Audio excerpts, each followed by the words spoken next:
지난주는 어린이 주일, 이번 주는 우리가 어버이 주일 이렇게 기독교 역사상으로 이렇게 지켜오고 있습니다.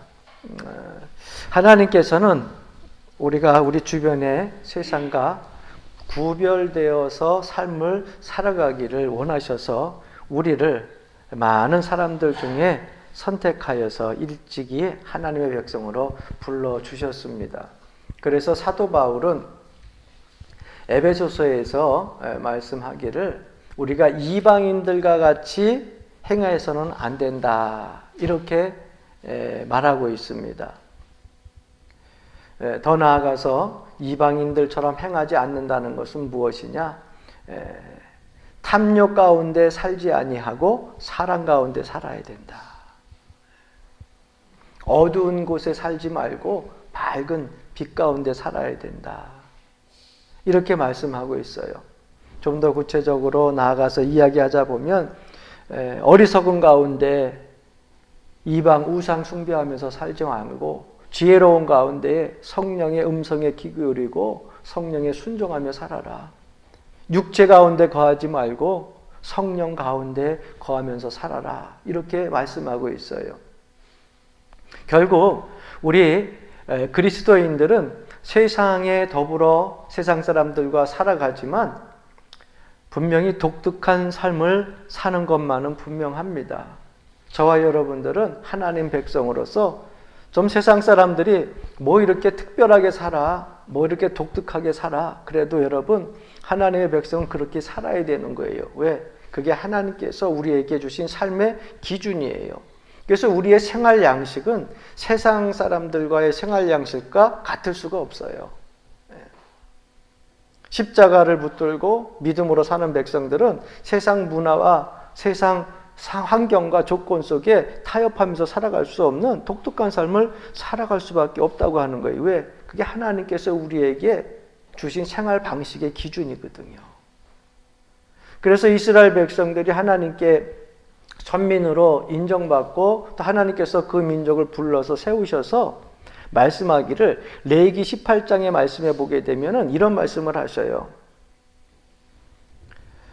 너희는 너희가 거주하던 애굽 땅의 풍속을 따르지 말며 내가 너희를 인도할 가나안 땅의 풍속과 규례도 행하지 말고 너희는 내 법도를 따르며 내 규례를 지켜 그대로 행하라. 나는 너희의 하나님 여호와니라. 너희는 내 규례와 법도를 지키라. 사람이 이를 행하면 그로 말미암아 살리라. 나는 여호와니라. 하나님께서 나는 너희의 하나님인데 내가 말한 법대로 규례를 지키면서 살라고 말씀하고 있어요. 같은 장 레위기 18장 24, 25절 말씀에 보면 또 하나님께서는 그들에게 이런 말씀도 하십니다. 너희는 이 모든 일로 스스로 더럽히지 말라. 내가 너희 앞에서 쫓아내는 족속들이 이 모든 일로 말미암아 더러워졌고 그 땅도 더러워졌으므로 내가 그 악으로 말미암아 벌하고 그 땅도 스스로 그 주민을 토하여 내느니라. 이렇게 말씀하고 있어요. 여러분 기억나십니까? 창세기 출애굽기, 특히나 출애굽기를 읽다 보면은 여호수아까지 정복되어지는 과정에 이스라엘 백성들이 가나안 땅에 들어갔을 때에 7 족속이 있었잖아요. 그런데 7 족속들을 다 하나님께서 어떻게 했어요? 쫓아내고 멸하라 그러셔요. 그 하나님은 이스라엘 백성들만 선택하셔서 가나안 족속 다 죽여도 상관이 없다는 얘기인가? 거기에 대한 말씀이요. 레위기에 그 다음에 신명기에도 계속 나오고 있어요. 그것은 그 사람들을 멸한 것이 아니라 죄악을 멸하는 거예요. 죄악을. 그 사람들이 가지고 있는 이방 신상, 우상 숭배, 죄악된 그런 탐욕들, 통혼들, 음란한 것들, 이러한 것들 그들은 가지고 있고 버리질 않았거든요. 그러니까 그 죄를 멸하는 거예요. 그런데 너희는 왜 주변의 족속들 그것 때문에 심판받는 것을 눈으로 보면서 너희는 왜 똑같은 그러한 일들을 계속 행하고 있느냐? 하나님께서 이스라엘 백성들에게 누누이 하신 말씀이에요. 그래서 하나님께서는 결론적으로 이런 말씀을 하십니다. 레위기 18장 30절 말씀 보게 되면 그러므로 너희는 내 명령을 지키고 너희가 들어가기 전에 행하던 가증한 풍속을 하나라도 따름으로 스스로 더럽히지 말라. 나는 너희 하나님 여호와니라. 하나님이 누구의 하나님이라고요? 우리의 하나님이라고요. 그러니까 가증한 풍속 하나라도 따라가고 타협함으로 우리 스스로를 더럽히지 말라는 거예요. 우리는 하나님께서 의의 백성으로 불러주셔서 구별되어지고 독특하고 분별된 삶을 살아가도록 우리를 불러내어 주신 거거든요. 그러니까 그런 죄악된 풍속을 따라가지 말라는 거예요. 내가 너의 하나님이라는 겁니다. 그러니까 하나님의 의도는 결국 이 땅에서 그리스도인들이 세상에 굴복하지 아니하고 좀 더 의로운 삶을, 거룩한 삶을 계속해서 살고 그리고 또 살아가야 된다고 말씀하고 있는 것입니다. 그런데 여러분, 현실을 보게 되면 사실 분리되어 산다는 것이 쉽지만은 않아요. 우리나라의 가족적인 문제도 그렇고요. 또 사람 관계 속에서 정이라고 하는 문제, 그리고 또 여러분 결혼이라고 하는 문제 하나하나 우리나라 문화 속에 우리가 현실 속에서 거주하면서 살다 보면 이게 딱 기독교인과 세상 사람들과 해가지고 분리를 딱 하고 살아간다는 게 쉽지가 않아요. 그러다 보니까 어느 순간에 우리는 세상적인 풍습을 타협을 하면서 자꾸 받아들이기 시작을 합니다. 그 결과 오늘날 이 시대에 여러분 우리가 문제가 아닙니다. 누가 문제냐면 우리의 다음 세대들이 문제예요. 다음 세대들이 자꾸 기독교적 가치관과 세상적인 가치관에 혼란이 오기 시작을 했어요. 여러분 우리 시대는요. 부모님 세대부터 기독교가 들어올 때 여러분 한 130년 됐는데 우리는 예수 아니면 죽어. 예배 안 드리면 죽어. 기도 안 하면 죽어. 그저 죄 성수 안 하면 죽어. 하나님 앞에 우리가 온 마음과 정성을 다하여서 주님 1순위로 대부분 우리의 신앙과 우리의 선조들이 그렇게 살아가지고 왔거든요. 그런데 자꾸 세상 사람들과 이런 풍습의 문화에 젖어들면서 타협을 하다 보니까 우리 후세대들이 자꾸 이 기독교적 가치관과 그리고 세상적인 가치관에 혼란이 오기 시작을 했어요. 여러분, 그러면 이 나라는요, 미래에 소망이 없어요. 여러분들 가정, 여러분들 자녀들에게 기대치가 있을 텐데 그 기대치도 일찌감치 다 내려놔야 됩니다. 소련이라고 하는 나라는요, 우리나라보다 훨씬 이전에 복음이 들어갔던 나라예요.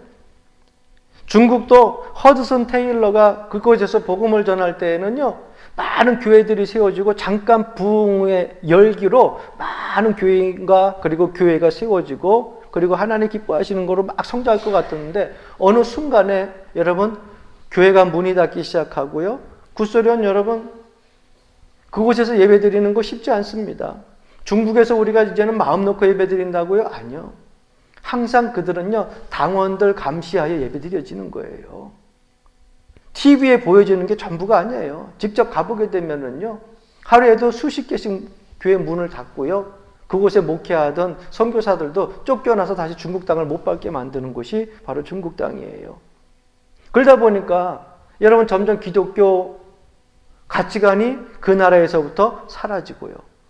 기독교 개념이 점점점 사라지기 시작합니다. 왜 그런 줄 아십니까? 후세대들을 키우지 못했어요.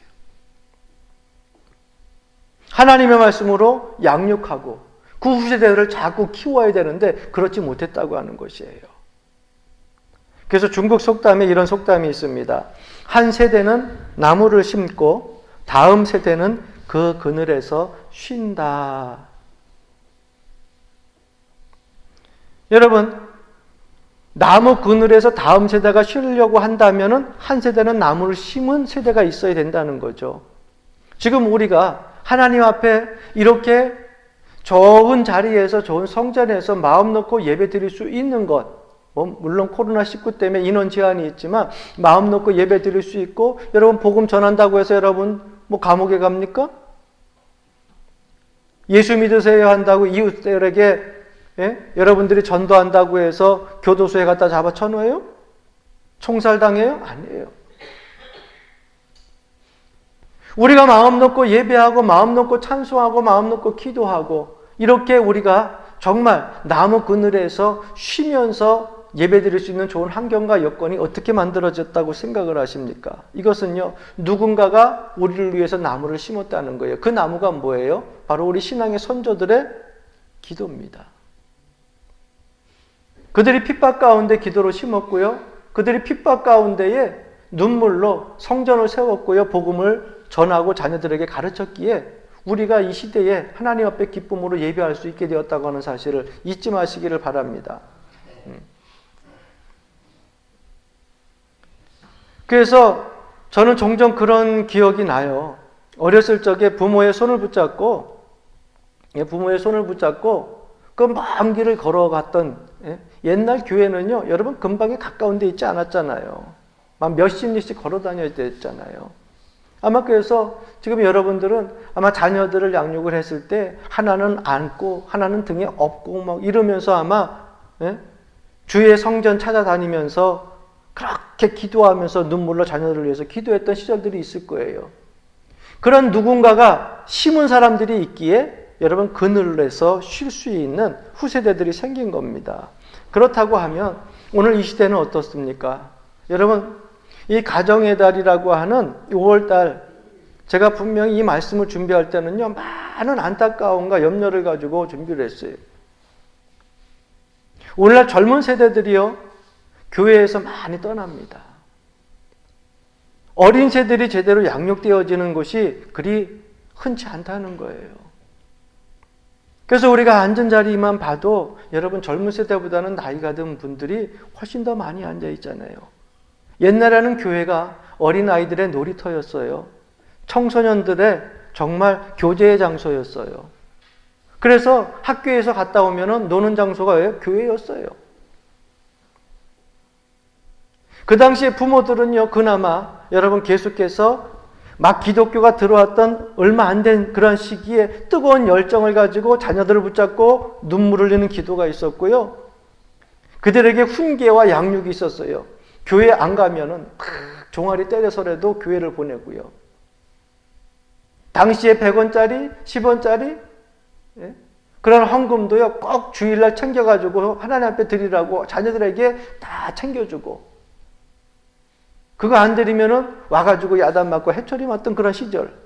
여러분 그렇게 복음으로 양육하고 심었기에 여러분 그늘이 생긴 거였거든요. 그런데 오늘날 우리 이 시대는 젊은 사람들이 자꾸 세상적인 가치관과 기독교적 가치관에 혼란이 와가지고서 이 다음 세대에 기대치가 사라졌다는 거예요. 이게 얼마나 안타까운 사실인지 몰라요. 여러분 하나님께서는 삶에 대한 축복으로 은총으로 자녀들을 우리에게 주셨습니다. 하나님께서 우리에게 주신 자녀들은 우리에게 하나님의 은혜로 주신 축복의 선물이에요. 가정의 행복은 그 자녀를 통하여서 얻을 가능성이 되게 큽니다. 두 부부가 멀뚱멀뚱 살다가 그 사이에 어린 자녀가 하나 태어나게 되면 여러분 그 가정에 웃음소리가 나오기 시작하잖아요. 아이가 커가는 모습 속에서 기쁨과 행복함을 가지게 되잖아요. 그래서 하나님께서 한 가정에 자녀를 주는 것은요, 큰 행복의 축복이요, 은혜라고 하는 사실이에요. 그래서 우리가 자녀들을 갖게 되고 자녀를 키울 때는 항상 주의 말씀으로 훈계로 양육해야 된다고 사도 바울은 이야기하고 있습니다. 그런데 세상 문에 젖다 보니까 성공의 가도를 달려야 된다. 넌 꼭 성공해야 된다. 돈 많이 버는데 꼭 그런 곳에 네가 취직해야 되고 세상 사람들이 부러워하는 높은 그러한 자리에 네가 승진해야 되고 앉아야 된다. 성공에 대한 얘기를 자꾸 하다 보니까 아이들이 부모에게서 바라는 것 그것을 자꾸 머리에 넣다 보니까 세상적인 가치관과 기독교적 가치관이 혼란이 오기 시작했어요.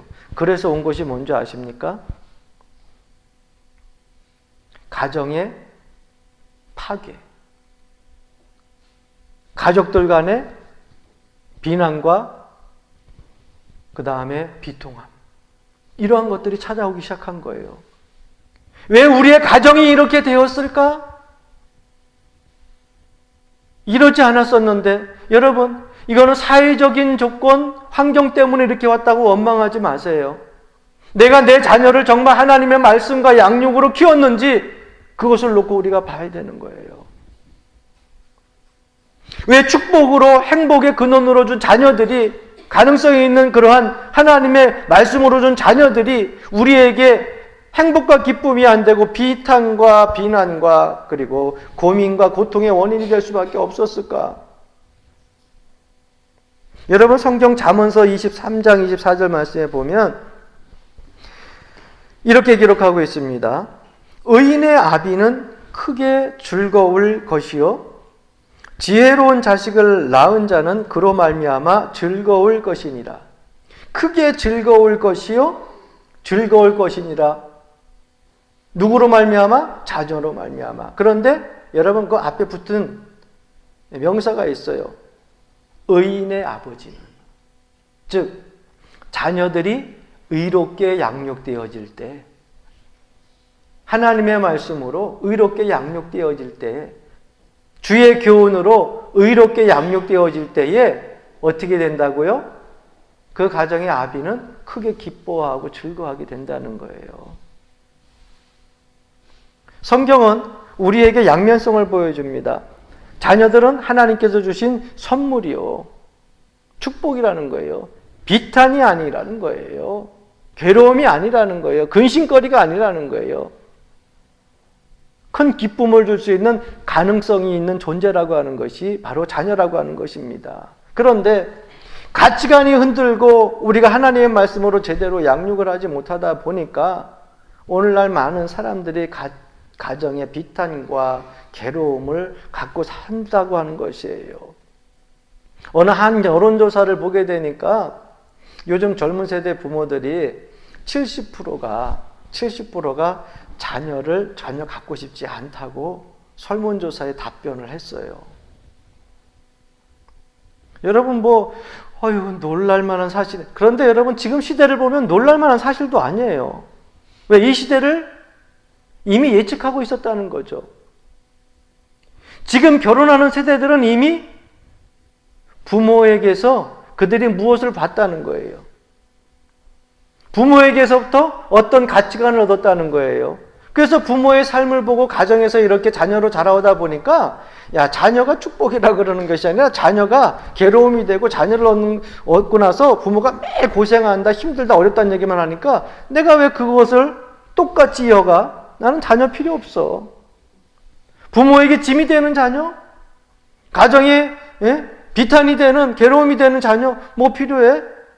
난 그런 것을 보고 그 자녀는 자라니까 그 자녀는 결국 지금의 부모들이 되어가지고 젊은 세대 부모가 결혼을 하게 되면 70%가 전혀 아이를 갖고 싶지 않다는 거예요. 여러분, 이것은 그들에게 너희들이 잘못 생각했다, 우리가 꾸중할 수 있습니까? 아니에요. 이 세대를 누가 만들었습니까? 오늘 이 시대의 부모들이 이렇게 만든 거예요. 세상적인 성공의 가도를 위하여서 세상적인 가치관을 그들에게 심어줬으니까 세상적인 가치관 가지고 그들은 사는 거예요. 그들에게 심어줘야 될 것이 바로 성경의 가치관, 기독교적 가치관을 심어줬어야 되는데 우리는 이 세상에 물질주의, 황금 만능주의 이런 것들을 생각하다 보니까 그것이 행복의 근원인 줄 알고, 왜? 우리나라 사람들이, 옛날 사람들이 어렵게 살았거든요. 그것을 더 중요히 여기다 보면서 신앙의 가치관을 심지 못하니까 지금의 현실에 우리의 자녀들은 결혼하고 나서도 이 세상적인 가치관하고 기독교적 가치관이 혼란이 오기 시작하고, 이제는 세상적인 가치관이 행복의 근원이라고 생각하면서 살아가는 거예요. 그러다 보니까 성경적으로 살던 우리 부모의 세대하고 맞지가 않아요. 그러니 여러분 보십시오. 가정이 종교로, 믿음으로 하나가 되어 행복하지, 세상적인 가치관과 기독교적 가치관이 부모와 자녀 간에 자꾸 부딪히는데 여러분 행복할 수가 있어요? 축복이 될 수가 있어요? 비탄이요, 괴로움이 되죠.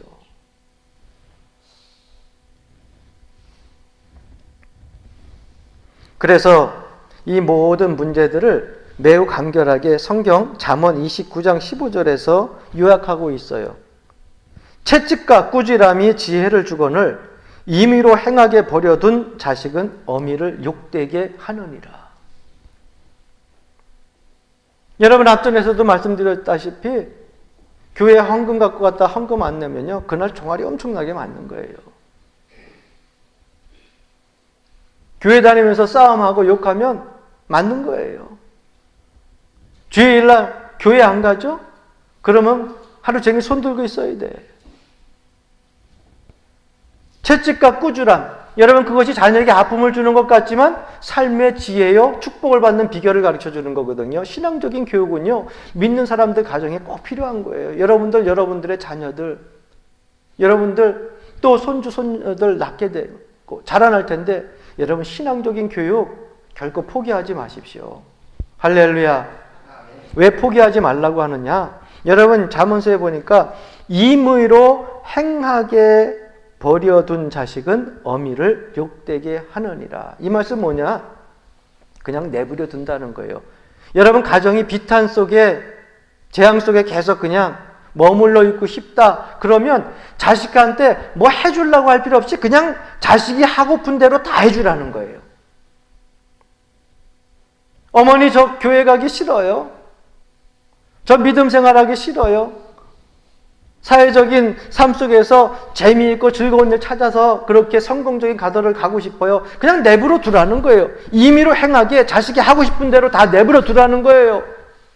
채찍질하지 말고 꾸지람하지 말고, 그것이 지혜를 주지만 자식이 행복하다는 거냐, 내버려 두라는 거예요. 그렇게 되면 나중에 어떻게 되냐, 결론을 얘기해 주잖아요. 임의를 행하게 버려둔 자식은 어미를 욕되게 하느니라. 여러분, 돌아오는 것이 뭐예요? 내가 내버려 뒀는데, 신앙으로 믿음으로 양육하지 않았는데 돌아오는 것은 나를 욕되게 한다. 은음의 새끼 가가지고서 어떻게 그렇게 행하고 다녀서 우리 가정에 애미 얼굴에 먹칠하느냐고 이러면서. 여러분, 부모가 자녀들에게 그렇게 할 자격이 없다는 거예요. 왜? 임으로 내버려 뒀잖아. 꾸지람과 책망으로 지혜롭게 자라게 말씀으로 양육하지 않았잖아. 그럼 당연히 성경의 말씀대로 어미를 욕되게 한다 그랬으니까 욕 받아야지. 그걸 놓고 왜 자녀를 욕해요? 그래서 여러분, 이 혼돈된 세상에 자녀 양육에 대해서 결정적인 말을 성경에서 하나님께서 바울을 통하여 하고 계십니다. 세상에서는 자녀가 그러한 길로 가도 결정적인 말을 해주지 않아요. 에이, 저 나쁜 놈, 못된 놈 이러고 말죠. 그런데 하나님께서는 가만 내버려 두지 않아요. 사랑하는 백성들 자녀들에게 결정적인 말을 합니다. 그게 바로 오늘 이 에베소서 6장의 말씀이에요. 그 중에 오늘 본문 4절 말씀 보면, 또 아비들아 너희 자녀를 노엽게 하지 말고 오직 주의 교훈과 훈계로 양육하라, 이렇게 말씀하고 있습니다. 여러분, 이 말씀은요, 짧은 한 구절의 말씀이지만 가정을 안정시키는 아주 권위의 균형 있는 말씀이에요. 부모들이 자녀를 이끌고 학대하지 아니하고 사랑에 깃든 그런 행위와 행동으로 그 가정을 이끌어가야 된다고 하는 말씀이에요. 별것 아닌 것 같은 말씀이지만 여러분, 사도 바울이 이 말씀을 에베소 교회에 선포할 때는요, 그 당시 시대에 혁명을 일으키는 말이었어요. 왜 그런지 아십니까? 로마 1세기 그 시대에는요, 거기에 법률이 다 누구에게 힘이, 파워가, 이 권위가 세워져 있었느냐면 그 가정의 아버지에게 세워져 있었거든요. 그래서 로마 1세기에 가정에 이런 법이 있었어요. 예를 들면 파트리아 포테스타스라고 하는 그러한 법이 로마 시대에 있었는데, 이 법이 무엇이냐? 우리나라 말로 번역을 하면 그런 말이에요. 아버지의 권한. 여러분, 우리나라 아버지의 권한이 어디까지일 것 같습니까? 우리가 생각하는 상상 초월하는 권한을 로마 1세기에는 법률적으로 정해져 가지고 아버지가 가정의 그 권위를 갖고 있었어요. 아버지가 10아내를 데리고 산다. 그러면 그냥 그게 법이야. 그 시대는. 아버지가 뭐 한 수백 명의 그런 부인을 데리고 살아야겠다. 그럼 수백 명 부인 데리고 사는 거야. 그게 법이야. 아무도 얘기할 수 없어. 그게 그 당시에 당연한 것이었어요. 그리고 데리고 살다가 별로 마음에 안 들어. 그래서 버려. 그러면 어떻게 사람이 저럴 수 있을까? 뭐질 수 있을까? 우리 욕하는데 그 당시에는 모든 사람들 가정이 그러한 법률로 그냥 그렇게 행해졌어요. 불륜이 행해지고요. 그냥 사람 버리고 노예로 파는 것들이 행해졌는데 누구에 의해서? 그 가정의 아버지에 의해서. 그 자녀에게 채찍질을 가하고 그 자녀에게 쇠고랑을 채우고 밭일을 시키고 노동을 시켜도 그 당시에는 그것이 법률적으로 당연하게 지극히 그냥 행해지는 일들이었어요. 그래서 한 10명을 데리고 살고 자녀들을 한 수십 명씩 낳고 이렇게 살다 보니까 가정이 조금 힘들어. 그러면 자녀들 중에 몇몇 골라가지고서 미운 놈 몇몇 골라가지고 노예시장에 내가지고 노예시장에서 파는 거야. 그럼 그 돈이 채워지면 그 돈 갖고 또 가정을 이끌어가. 여러분, 이러한 우리가 생각하면 끔찍한 일들, 말도 안 되는 소리들이 로마 1세기에는요, 이러한 법들이 법률로 아버지의 권한에 의해서 행해지고 있었다니, 당연하게 생각하고 있었다니까는요. 그러니까 그 법률을 적용해가지고서 노예로 팔기도 하고요. 더 나아가서 죽이기까지 하는데 죽이도 그것이 살인사건으로 연장되어지지가 않는 거예요. 이 아버지의 권한이라고 하는 법률이 얼마나 대단했습니까? 오죽했으면 갓 태어난 아이가 딱 태어나게 되면은 아버지가 양발을 벌리고 있는 사이에 그 아이를 갖다 놓습니다. 그럼 아버지가 딱 등짐을 쥐고서 이 아이를 쳐다봅니다. 그리고 나서 이 아이를 허리 숙여가지고서 자기 품에 안으면 기르고 그 가정에서 아이를 그 다리 사이에 갖다 놨는데 또 보고 나서 바로 뒤돌아서서 가버리게 되면 그 아이는 밖에 내던지는 거예요. 노예로 팔려가든지 장려촌에 가든지. 여러분, 그런데 그게 그 당시에는 그냥 당연하게 행해지고 있었던 시대란 말이에요. 지금은 어찌 그렇게 끔찍한 일들로 아동학대 그러면서 난리가 날 텐데 로마 1세기 시대에는요, 그것이 법률상으로 그런 법들이 특별하게 정해지게 있었어요. 아버지의 권한 대단하죠. 그런데 그 시대에 바로 하나님께서는 사도 바울을 통하여 가지고 아비들아, 너의 자녀를 노엽게 하지 말라. 다시 이야기하면 뭡니까? 자녀들을 학대하는 그러한 그 시대에 부모들이 행해지는 그 권위와 권한에 대해 가지고서 정면으로 하나님 말씀은 도전하고 있는 거예요. 그러면 안 된다는 거죠. 이 시대가 다 불륜이요. 그리고 아이들, 자녀들 다 노예로 삼아도 아무 말도 못하는 이 시대에 아비들아, 부모들아, 그러면 안 된다. 시대의 문화가 환경이 다 그렇다 할지라도 사회적인 법이 그렇다 할지라도 기독교인으로 사는 너희들은 그러면 안 된다. 이 말씀을 하고 있는 거예요. 그러니까 혁명적인 말 아니에요. 우리 시대에 듣는 거하고 너무 다른 거죠. 우리가 본문에서는 아비들아, 그러니까 아버지만 얘기하는 거로 여러분 말씀을 듣는데, 이 단어는 헬라 단어 파테레스라고 하는 단어인데, 파테레스라고 하는 단어는 이것뿐만 아니라 히브리서에도 쓰여 있어요. 그래서 아비드라라고 하는 것은요, 때때로 아버지만에게만 권한이, 아버지에게만 쓰여지는 단어이기도 하지만 양친에게도, 부모에게도 쓰여지는 단어예요. 히브리서 11장 23절에 보게 되면 믿음으로 모세가 낳았을 때에 그 부모가 아름다운 아이임을 보고 석 달 동안 숨겨 왕의 명령을 무서워하지 아니하였으며 라고 기록하고 있어요. 여기에 보게 되면 그 부모가 아름다운 아이임을 보고 그 부모가, 여기에도 쓰여진 단어가 파테레스라고 하는 단어가 쓰여 있어요.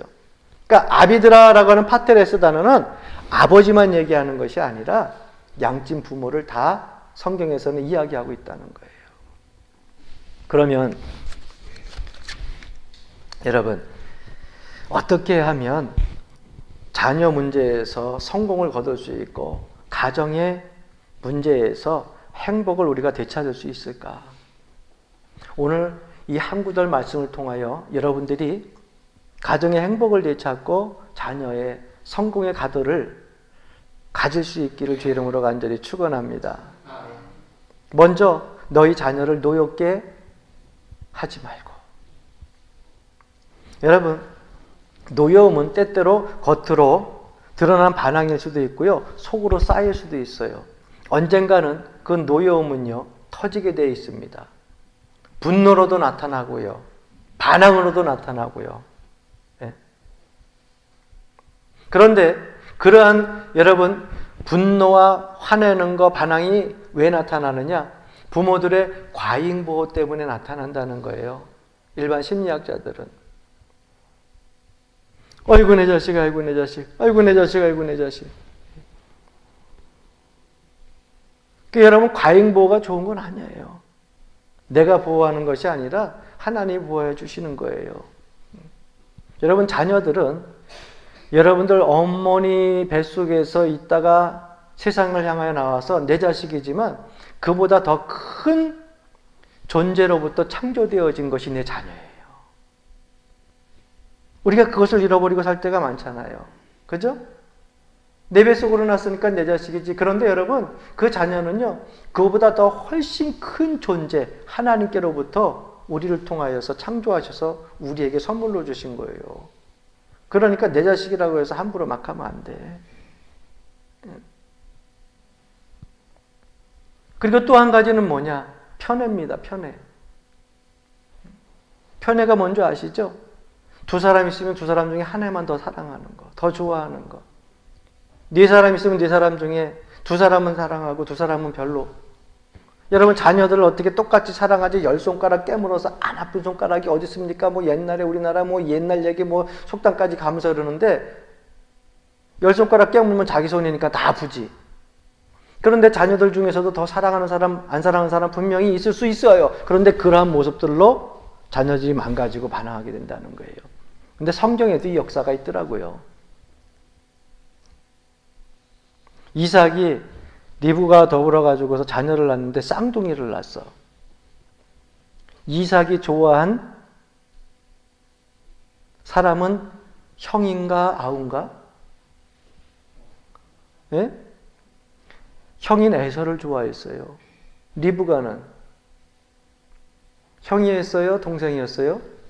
동생인 야곱을 좋아했어요. 별것 아닌 것 같지만 그 편애적인 사랑 때문에 가정은 갈기갈기 찢어졌습니다. 생각을 해보세요.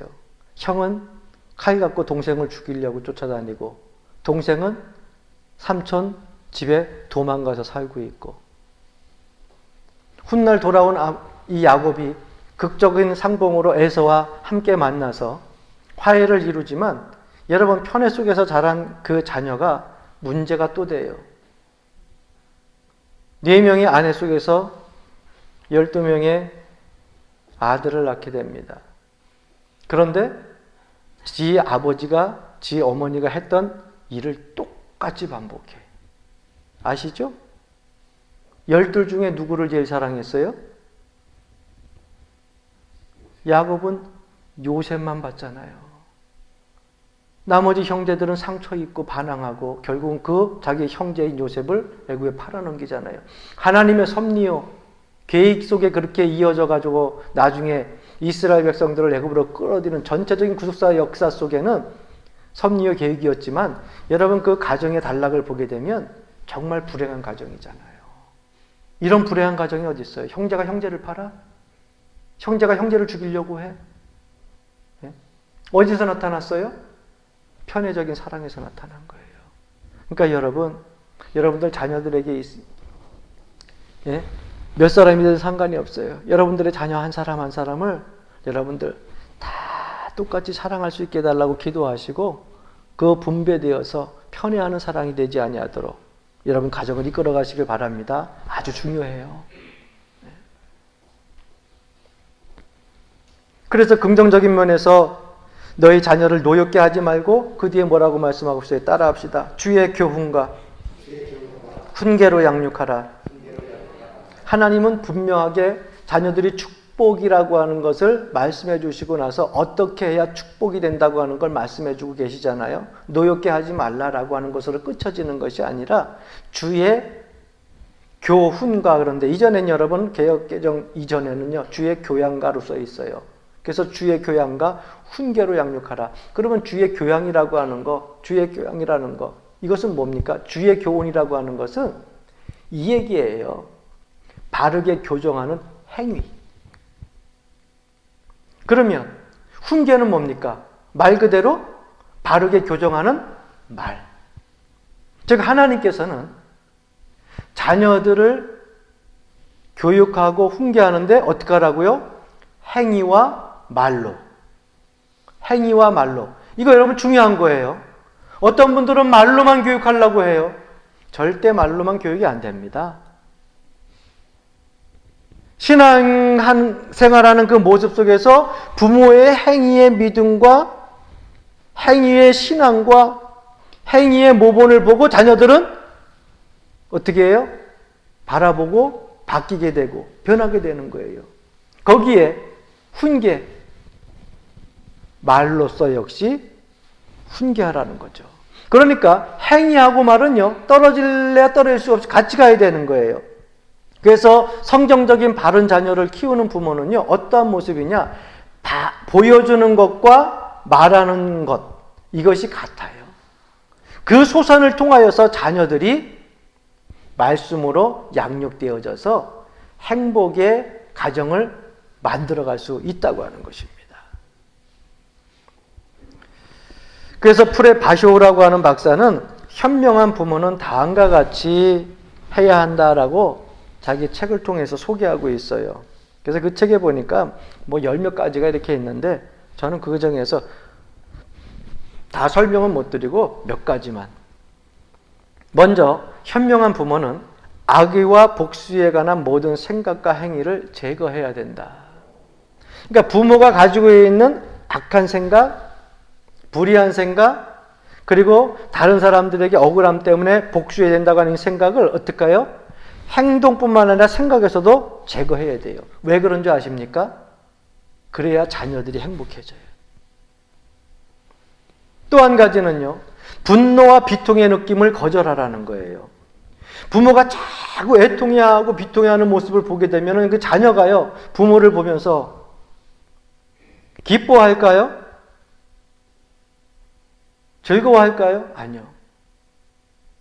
그 애통해하고 비통해하는 그 모습 속에서 자녀들도 그 애통과 비통함 속에서 자라게 되고 그것을 못 잊는 거예요. 그래서 그것을 제거하라는 거예요. 그러니까 자녀 앞에서는 될 수 있으면 좋은 모습들, 기쁜 모습들, 물론 때때로 자녀와 터무롭게 그저 아픈 속의 이야기도 다 하고서 서로 간에 여러분 대화를 나눌 필요는 있어요. 하지만 분노라든가 비통한 느낌을 가지고 계속해서 가지고 있지 말고 내 스스로 제거하는 부모가 현명한 부모라는 거예요. 그게 자녀보다 나은 거 아니겠어요, 부모가. 프레 바시오 박사도 역시 마찬가지로 그런 말을 했네요. 한 자녀를 다른 자녀보다 더 좋아하지 말라. 창세기에서 창세기에 나온 거 말씀드렸던 것처럼 어떻게 자녀를 편애하지 말라는 거예요. 그게 현명한 부모라는 거예요. 한 가지만 더. 결코 자녀의 용기를 꺾지 말고 인내심을 잃지 마라. 예? 자녀의 용기를 꺾지 말고 자녀의 그 인격의 성숙함을 보고 인내심을 가지고 기다리라는 거예요. 기다리라는 거예요. 많은 부모들이 인내심이 없어가지고서 자녀들에게 아픔을 주는 경우가 많잖아요. 여러분, 사실은 우리 모든 부모가 다 실수를 저지르고 살아갑니다. 왜? 우리도 부족한 사람들이잖아요. 나도 한 부모의 자녀였고, 이 세상을 살면서 또 자녀를 기르다 보면 그런 실수가 많이 있지만, 여러분 그 가운데서도 하나님께서는 오늘 우리에게 귀한 말씀을 주십니다. 그래도 세상적인 가치관을 가지고 살게 하지 마라. 내가 너희를 하나님의 백성으로 부른 목적이 있지 않냐.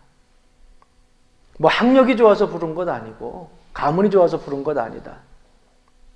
분명한 사실은 너희들은 하나님의 백성으로 부른 그러한 가정의 부모들이니까 너희 후손들에게 세상적인 가치관, 기독교적인 가치관 흔들려서 멸망당하는 가나안 족속들처럼 그런 죄악된 가정을 따라가는 그러한 가정들 되지 말고 성령의 귀 기울이고 성령의 인도하심을 받고 하나님 말씀으로 양육되어져 그 후손들이 아브라함의 후손과 같이 하늘의 별과 같이 바다의 모래와 같이 번성하는 축복의 길을 걸어야 되지 않겠느냐. 그래서 이 말씀을 우리에게 주시는 거예요.